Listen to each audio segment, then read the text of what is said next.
everyone, this is just Carla with Race to Walk, and this is just another little update on an ongoing saga of what's been going on with people hacking my accounts and stealing my work and all of that. So, yesterday I did a stream that was titled Beth Moore, Do You Know What Your Team is Doing?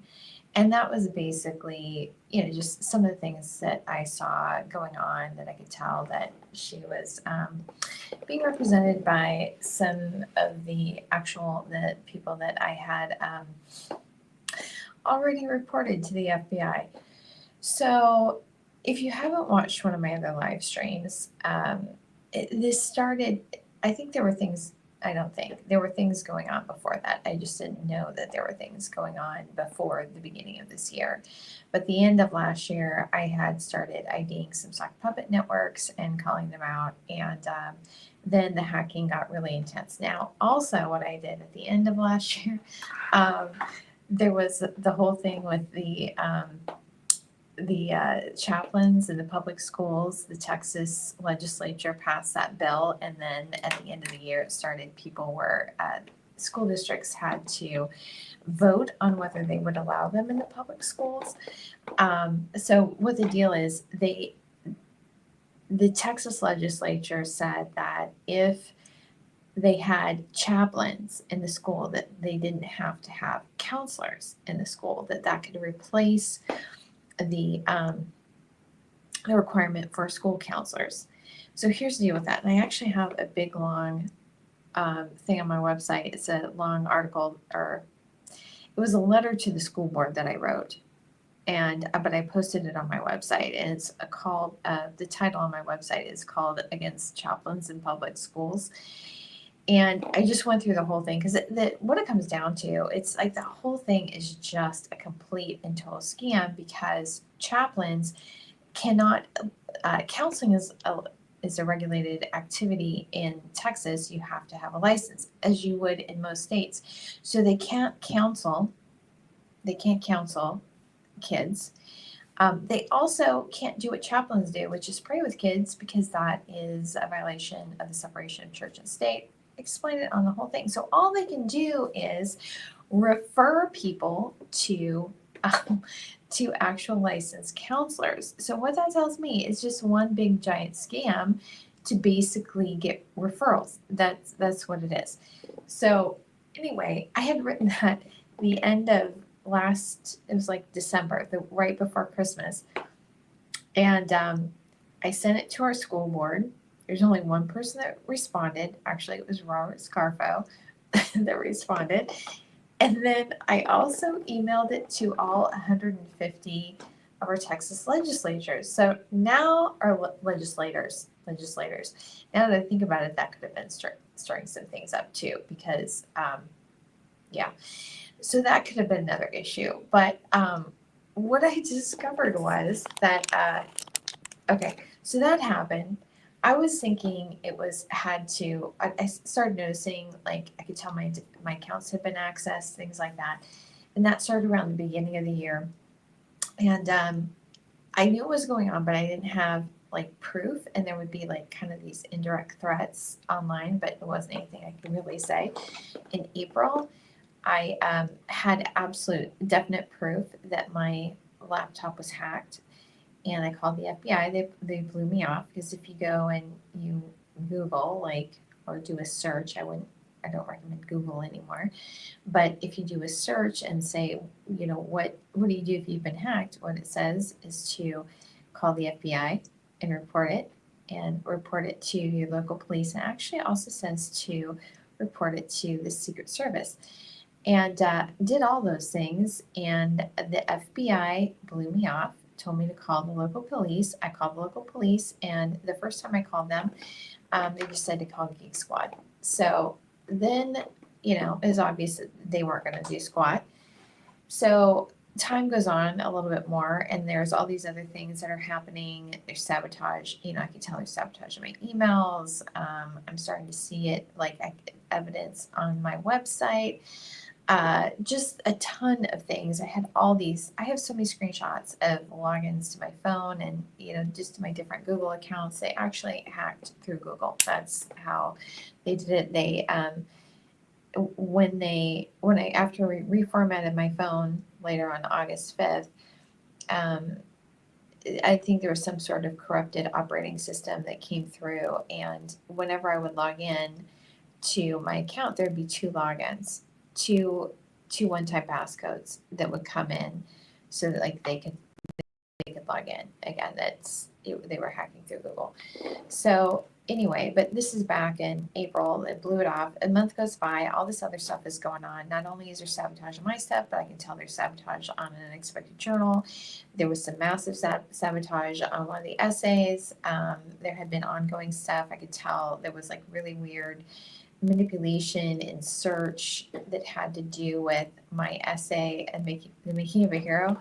And it was just really weird. And but then in addition to all this, there was a pirated or bootleg copy of the journal that was listed on Amazon.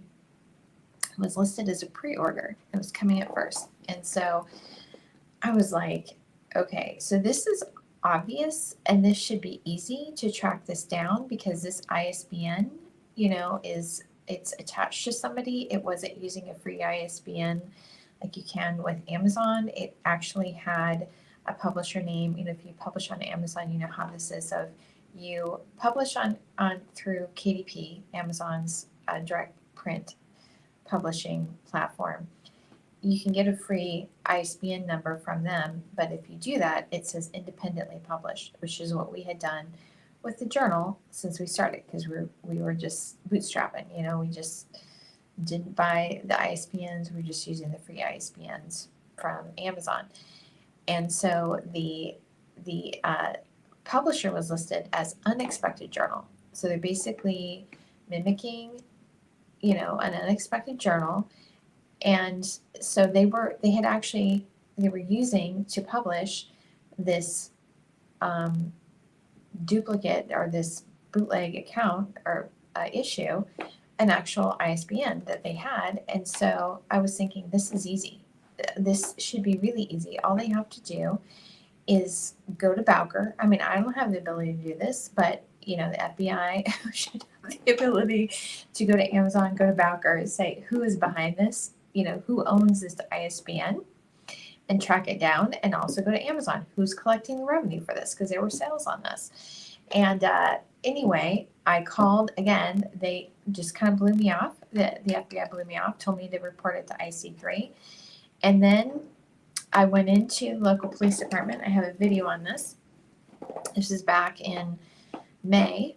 And I said, I just want you to see what I'm talking about. And the officer I talked to at the time said that there's nothing that he could do about it because it wasn't really a state crime. It was something that would have to be dealt with federally, which totally understood what he was saying.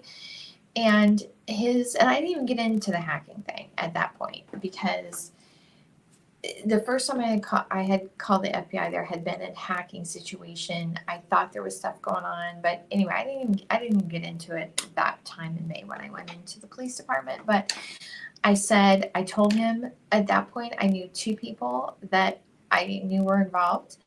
And so he took their names and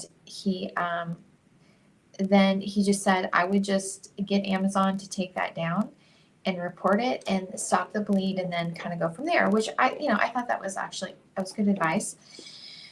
So I realized that the FBI wasn't, and also a friend of mine had told me, I told him what was going on. He's real tech savvy, and he said, you probably, the FBI isn't going to do anything if it's not at least, worth $7 million. So you just need to get a new computer and get a new phone. And I didn't really understand the whole computer thing because I'm thinking, why couldn't you just like reformat? Well, I guess that if from what I've read since then, this is probably why he said this. Hackers, they can hack you if they have your device ID. And I was talking to somebody else that said that even back in the 90s, that laptop manufacturers or computer manufacturers could actually access your computer even if you weren't connected. He had this happen. He had somebody, like a tech support, access his computer even though he wasn't even connected to any Wi-Fi or, wired in any internet connection. They could do that, which is probably why the person I talked to told me just give me a laptop, because if they have your ID, then there's you're kind of screwed. So anyway, so I realized that they weren't going to do anything. So this would seem like to me, it just blew me off. And so I spent the next 2 months and I documented all the things that I saw these sock puppet networks doing, a lot of criminal activities, besides just the fact that, and I'm talking like straight up crimes beyond like, FTC violations of not disclosing sponsorships, or that this is actually paid content that they're doing, all these sock puppets. Besides that, there's all this all this identity theft, and not only identity theft as in like, okay, we're pretending to be a PhD and expert in this area, which by the way is a class B misdemeanor just in the state of Texas. Who knows what kind of crimes are somewhere else, but I'm talking like, just imitating people for like deception and really profiling, just a lot of really, really shady things, like porn targeting kids, just a lot of, fake GoFundMes, these fake NGOs trying to, like, they would get accounts that post in certain niches that, real nonprofits would post in, and then they'd have all their sock puppets so they could, get the donations, for people donating in that area. And it's just a lot of stuff. So anyway, it took me 2 months to do this, and it ended up being 198 pages. It was 30,000 words. Half of those were screenshots of examples of what I had, and so I submitted that on July 28th. I submitted it to tips at FBI.gov. I also submitted it to IC3. And then I also submitted it to the Department of Justice. And just because I submitted 3 complaints, not all of 2 of them were just dismissed right away. And 2 of them one of them was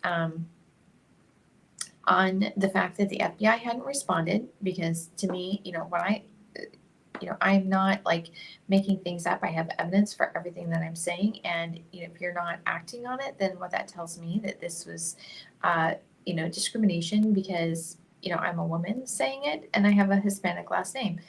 So that was one of the complaints. The other one was basically a complaint for the same reason, because I had submitted a complaint to the Texas Attorney General's office the year before about skimming that I saw on Amazon, and they didn't do anything. So again, so I submitted it to the Department of Justice, and again, the only response I got was that, like, basically, initial like gatekeeping, and they denied it, said we're not going to do anything. So anyway, then right after that, I just saw like this shady, sketchy stuff that, all these, what it looks like to me is, I think they're like some straight up criminals, but also a lot of the stuff is that I think some of them were like agencies that were representing brands, but also had side gigs that were like illegal. That's what it looked like to me.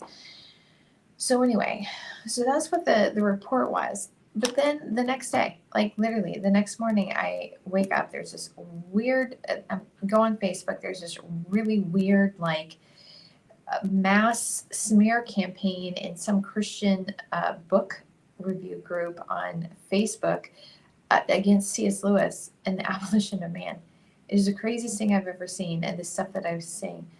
And I was like, what is going on with this? And then I discovered that actually my videos that, like a lot of the preview videos that I had done, like several years ago, had been made private or made unlisted on basically my YouTube account had been sabotaged. And I also discovered that this is a weird thing. I just happened to look, I was reading through a reflection. I realized, oh my gosh, this is my writing. This is my devotional, my hashtag no fear devotional. This is my work that had been plagiarized. And I started like just noticing all of these things. I think what happened is, number one, I'm pretty positive that there are ghostwriters that are just, unethical and steal people's work, and pass, they're getting paid and they pass it off as, they're writing for other people, but they're not even creating a voice for the client that they're ghostwriting for. They just are ripping off other people's work. But also, I think that I'm pretty positive that my work has been used to train AI, and that's why I'm seeing it in so many places, because I don't think it can be all sketchy ghostwriters. So anyway, all that was going on, and then there was some like even more severe hacking with with my phone, with my accounts. Like I said, on August 5th, I reformatted my phone. So on the 4th, I did a 3-hour live stream, basically just giving an update. On the 5th, I reformatted my phone because that's one of the things I hadn't done that my friend had told me to do. And then after that, it was just all over. It was like totally corrupted operating system, and then it was just not good. So anyway, they started sabotaging my website. They were like, got a hold of my emails. They got into my AWS account on Amazon, which is where I store the MP3s for my my podcasts and things. And so some of those have been deleted. Some of the posts on my site have been sabotaged. And so there's all this stuff going on. And again, I'm reporting it and no one does anything. And so this is my message to the FBI and the Department of Justice. It's very obvious to me. I don't know this for sure, but this is what I think. I saw a podcast or whatever it is from the Bulwark, and they were saying that Trump has gotten all this money, and all of it, like 69% of it, has gone to this one agency called like Launchpad or something, but nobody knows where this has gone to. They don't know where the money's gone. And the amount of ads that it's spent on advertising is just really super small for at this point in the campaign. Well, I can tell you where some of the money is going that's not reported. It's going to all the sock puppet and undisclosed promotion on like Twitter and Threads and all this. So I can tell you that's where some of the money is going. But one of the things that they said was that, the Republican Party is basically a minority party at this point. And apart from some drastic thing, you can't win an election, a national election with a minority. Trump's going to lose. So their thought was that people know this, that are, spending the money that the campaign has generated, and they're basically just lining their pockets, basically, driving their own agenda with the funding that's coming from Trump's account. And based on the things that have been targeted, it's just weird. It's a couple of things. It's not like totally political. If you go to my website, I have the ones that are targeted on the homepage of my site. So there's 3 of them that are political. One of them I call Ted Cruz a hypocrite, which he is. The second one was kind of like my deconversion story, which really doesn't have anything to do with like any major position or anything. It has to do with local politics and our shady school board, and the outside money that was coming in to that school board election that I was referring to. So who would care about that particular one other than the local shady school board and the outside money? And then the other one was just one that it was one of my Kabul Hope updates where I just in passing just said, what a sellout Ted Cruz is. like everybody says about Ted Cruz. It's just how he's known at this point. He's a sellout. He's a bootlicker. So anyway, but those are super targeted. And then there were some, I'm not going to get into this because there's this whole other really weird part of this, in that there's also this huge effort to basically destroy every single foundational belief in Christianity that's been going on in these online efforts that I've seen. I don't really know how that fits. But one of the things that was obvious was the political part. And so I do know, I know more people that are involved now. I didn't, when I submitted to the FBI, I didn't. But immediately after that, when I discovered all the intellectual property theft, things started being revealed. And I realized that there are people that I knew. And so I think what happened is that there was somebody that I think it has to do with Texas politics, somebody that's involved in it. But I think the initial targeting of me started probably when the funding started, or the heavy duty targeting of me started when the funding started being rolled out for this political campaign. And then the manipulator that ID'd me as a target said, oh, we need to basically bury her because whatever, because I have an opinion. I think it was a personal thing. It was something personal. And I think that this person got other people that I knew that I was closer to, and basically they're just kind of lame losers, bought into everything the manipulator told them. I don't know. But anyway, so I think there's multiple things going on, but use people that were close to me to sabotage certain things that I'm involved in. And so, all I can say is, nobody gets away with anything. What I realized, it was actually a blessing in disguise, because now I know who these people are. They show me that they can't be trusted, and they weren't, it's better to know when somebody has betrayed you than to think that, because they'll never tell it. They'll be stabbing you in the back and then, acting like they're friends. So the revelation was actually, that was a blessing. So, cutting the baggage is weighing you down anyway. So I don't know if that makes sense. This is the thing. I mean, I'm pretty sure, I'm positive, about some of the people in there, but, I haven't been saying it publicly other than what I've been reporting to authorities. And again, nobody's contacted me about it, and they may be doing things behind the scenes, but this is my message to the FBI and the Department of Justice. I'm old enough to remember, and I do have a good memory. Back in the 2016 election, when the FBI and the Department of Justice were playing games and suddenly revealed all the information about Hillary Clinton's emails right before the election. And a lot of people think that threw the election to Trump. So here's my thought. So just one of the things that I've reported warrants a response. So either, this has been kind of par for the course. I've been doing all this work. Other people have been profiting from it. And so I don't know if all these things I'm reporting and highlighting and lining out, connecting the dots, that somebody in the FBI and Department of Justice is taking credit for. And so, hey, let's just leave me out here just dealing with garbage while you sit back and take the credit. I don't know if that's going on or not, but it wouldn't be unusual based on all of these other things that have been happening.